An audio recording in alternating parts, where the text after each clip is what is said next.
Hello.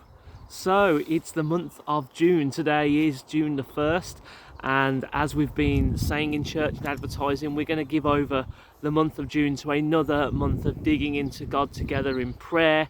There's going to be some fasting, there's more prayer events at church, and we just want to see our relationship with God not only grow but deepen. I'm here at the allotments that we recently had at the last digging in sessions that we had in January. I filmed some, and this seemed just an empty playground for nothing to grow in, whereas now, as you can see behind me, things are growing. Elaine and Chris have been digging in here over the last 6 months, and now we're seeing shoots grow because of their consistent and persistent digging in. So I'm going to go take us through a Bible verse every day this month in June, and we're just going to dig into God together. Let's seek the great things of Him. One of the first sets of verses that I really felt God put on my heart as we came to Riverside 5 years ago was Ephesians 3 verses 14 to 20. So for these first few days of our digging in season in June, we're going to focus on Ephesians 3, and today we're going to focus on Ephesians 3 verses 14 to 15. Let me read it to you. For this reason I kneel before the Father, from whom every family in heaven and on earth derives its name. God is our Father, and actually we are all children of God.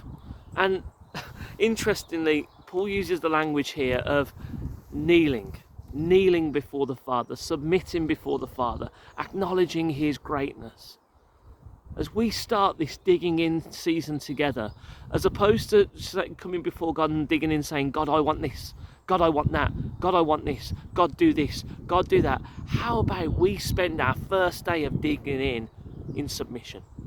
Our first day of digging in, kneeling down before the Father and saying, God, you are the creator of heavens and earth.